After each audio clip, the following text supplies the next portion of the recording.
If I knew what I know now, I would have never bought a house, or at least would have considered my options more carefully. Most people think that buying a house automatically ensures you a wealthy life. Boy, are they wrong. Not only do you have to pay a mortgage, but there are property taxes, home insurance, and utilities. Cost aside, the upkeep of a house can cost you hundreds, if not thousands of dollars.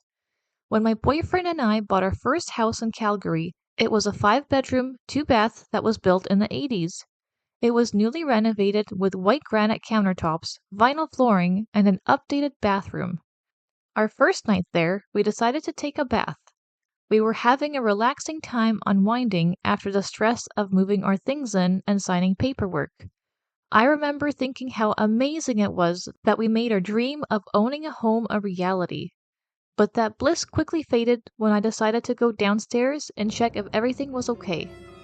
Somehow, I knew there was a problem, because as soon as I got to the basement, there was water leaking from the ceiling. Immediately, I ran upstairs to notify my boyfriend, and he was shocked at the news. It turns out the caulking around the tubing for the excess water drain was not done. The tube was just sort of hanging there, loosely fitted. This made me furious because we had a home inspection done and the guy said everything checks out, that he was thoroughly impressed with the condition of the house. In hindsight, I should have known better than to trust a home inspector specifically recommended by a realtor. These people don't actually do anything to ensure you're in a safe house and aren't liable for anything. I'm not trying to hate on realtors or home inspectors, I'm just describing the experience we had. Unfortunately, this was not our only issue. When it was winter in Calgary, it was extremely cold. It gets to as low as -35 degrees or more sometimes, which is no joke when it comes to staying warm. Because of the extreme weather conditions, our utilities cost us around $500 per month during the winter season to ensure our pipes didn't freeze. Yep, you heard that right. Half a grand per month. But for some reason, even in the summer, our bill was $300 a month, which is not cheap. Unlike other provinces like British Columbia, you pay by the month, and I really wish somebody would have told me how much utilities cost in Alberta before we bought a house.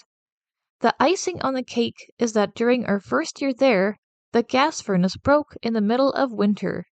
So for Christmas, we got a whopping $2,600 bill to pay for a service technician to get it repaired. Apparently, it was in bad condition and we were at risk of carbon monoxide poisoning from the first day we moved in. Again, I don't know why the home inspector didn't tell us this. We paid him $800. Isn't it great being a homeowner? One thing that is often overlooked is the high and unpredictable interest rates. We were on a 5-year variable amortization period, and that was back in 2021. This was during the time when interest rates were at an all-time low, which tempted a lot of first-time buyers.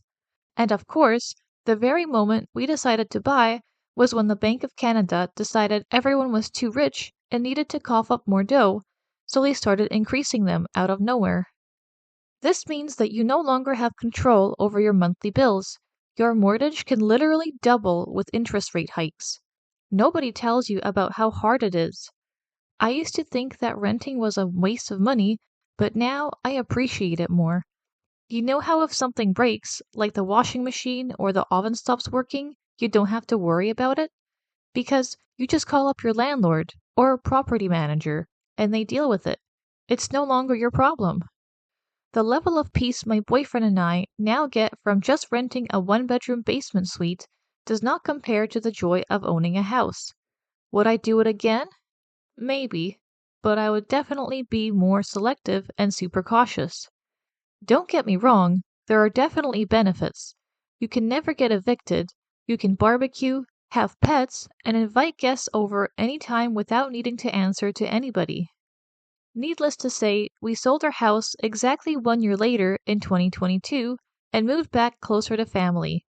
We did not make any money off the house as we basically sold it for the same price we bought it at.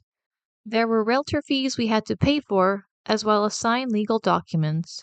Again, this is just my personal experience. Not everyone will have the same issues as we did.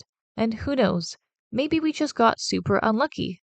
But people definitely need to be educated on the amount of work that goes into a house to set realistic expectations.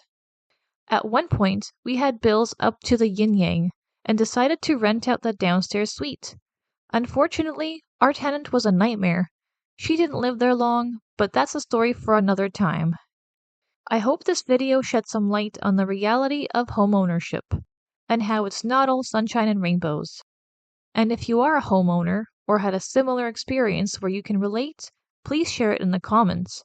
Thanks for watching. I'll see you guys next time.